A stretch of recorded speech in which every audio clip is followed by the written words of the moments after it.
नमस्कार, मी Sunita Bulkul cooking with Sunita Bulkul मध्ये तुम्हा सर्वांचं खूप खूप स्वागत आहे। आजचा दिवस आपल्या सगळ्यांसाठी खूप असा काळा दिवस म्हटला तरी चालेल, कारण आजच्या दिवशी आपल्या जवानांवर जो अटॅक झालेला होता त्यामध्ये ते शहीद झालेले, तर त्यांच्यासाठी आपण भावपूर्ण श्रद्धांजली अर्पण करतोय। आजचा व्हिडिओ आज आपण गोड भात कसा बनवायचा ते बघणार आहोत। यामध्ये मी काही टिप्स सांगितले तुम्हाला, ते नक्की फॉलो करा, म्हणजे मग तुमचे पण भात असा मोकळा आणि चांगला असा हे होईल। त्यामुळे इथे व्हिडिओ शेवटपर्यंत बघा। चला तर मग व्हिडिओला सुरुवात करू। इथे आपण 1 वाटी तांदूळ घेतलेले, असे बासमती तांदूळ कोणतेही घेऊ शकतात तुम्ही, असे लांब बघून घ्यायचे।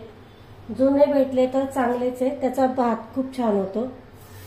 आता हे आपण 2 ते 3 पाण्याने स्वच्छ धुवून घेणार आहे।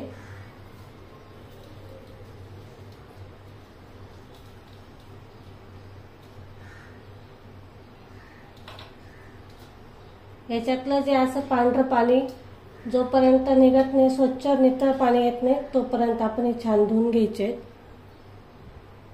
इथे मी तांदूळ मस्त धुवून घेतले। आता आपण याच्यामध्ये पाणी घालून हे 15 मिनिटांसाठी भिजत ठेवू। बघा इथे आपले तांदूळ मस्त असे भिजले।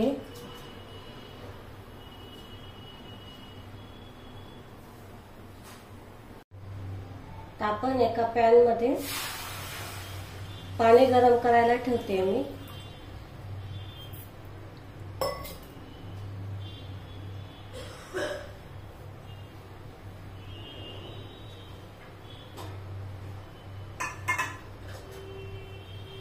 आता या भाताचा कलर पिवळा राहतो, त्याच्यामुळे खूप जण काय करतात की कलर टाकतात, पण कलर खाणं शरीराला चांगलं नसतं। जो हेल्दी कलर असतो तोच वापरायचा, म्हणजे जेणेकरून हेल्दी आपली रेसिपी होईल। इथे मी हळदीचा वापर करते, अर्धा चमचा हळद टाकलेली आहे।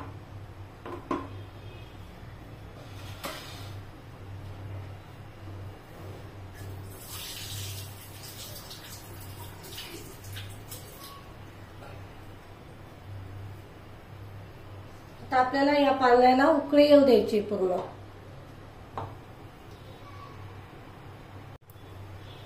आपल्या इथे पाण्याला उकळी आलेली आहे। हे जे तांदूळ आहेत ना, तर हे याच्यामध्ये टाकून घ्यायचे। आपल्याला पाणी काढून घ्यायचं आणि मग टाकायचंय, पूर्ण पाणी निथळून घ्यायचं। आता हे आपल्याला 60 ते 70% शिजवून घ्यायचे, जास्त नाही शिजवायचे।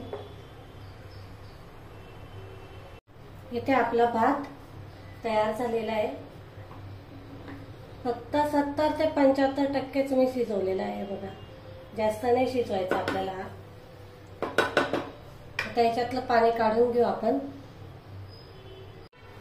अशी चाळणी ठेवायची, त्याच्यावर असं सगळा भात काढून घ्यायचा आपल्याला। हा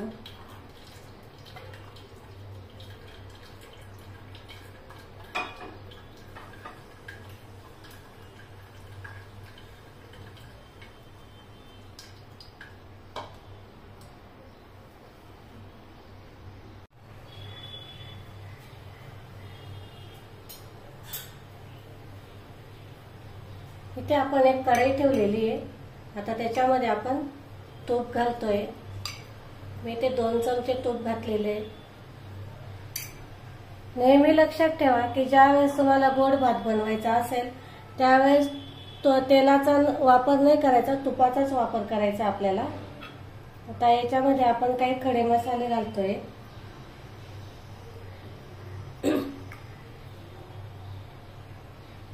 दालचिनी, लवंग, हिरवी इलायची, एक मोठी इलायची,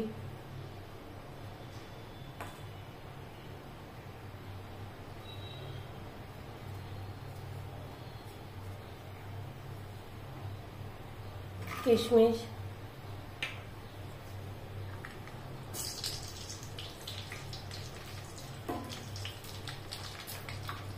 इथे मी ओलं नारळ वापरलेलं आहे. तुम्ही याच्याऐवजी सुकं खोबरं असतं ते वापरलं तरी चालेल.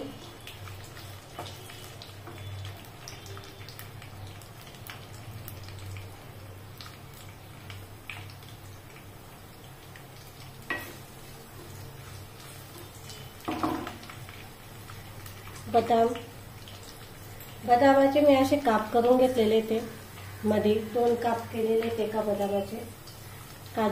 काजूचे पण तसेच काप करून घेतलेले ते.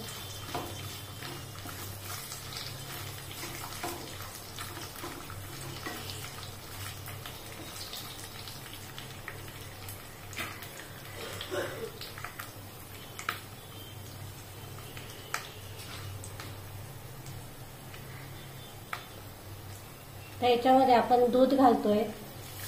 तुम्ही दुधाच्या ऐवजी पाण्याचा वापर भी करू शकता.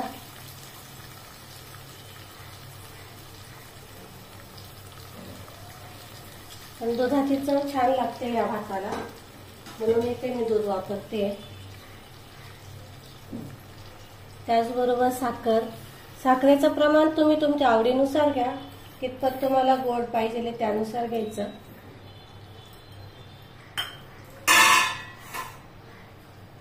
छान मिक्स करून घ्यायचं आता हे सगळं.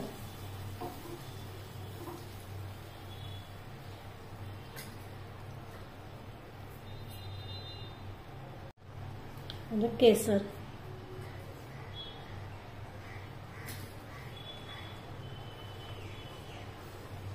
केसरामुळे काय होतं की छान असा टेस्ट पण येते आणि कलर पण छान येतो.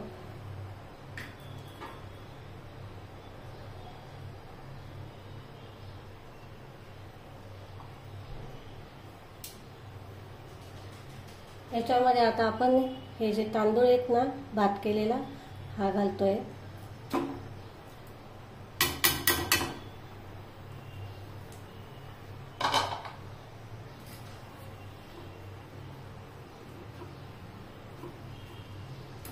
खूप छान सुगंध येतोय, मस्त.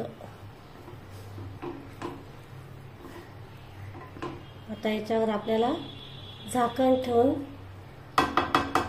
जोपर्यंत याच्यातलं दूध आटत नाही तोपर्यंत शिजवायचंय.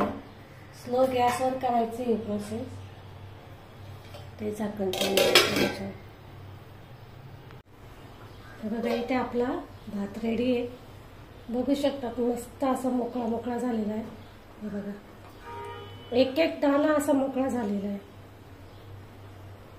मस्त झालेला आहे. इथे मी गॅस बंद करते. बघा किती मस्त असा छान मोकळा भात झालेला आहे. खूप छान टेस्टी लागतो.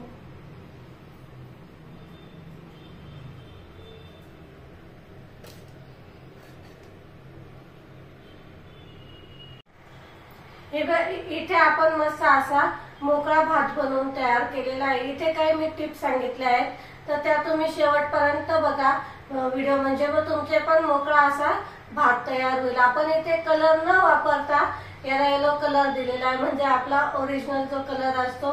थोडीशी इथे आपण हळदीचा वापर केलेला आहे. याचा आपल्या भातावर काही एक परिणाम नाही होत. मस्त असा टेस्टी बनतो. खूप छान भात बनवून तयार होतो. इथे आपण गोड भात बनवलेला आहे. तुम्हाला जर आवडला असेल तर लाईक करा, शेअर करा आणि जास्तीत जास्त सबस्क्राईब करायला विसरू नका. आपण लवकरच भेटू पुढच्या रेसिपीला. तोपर्यंत नमस्कार.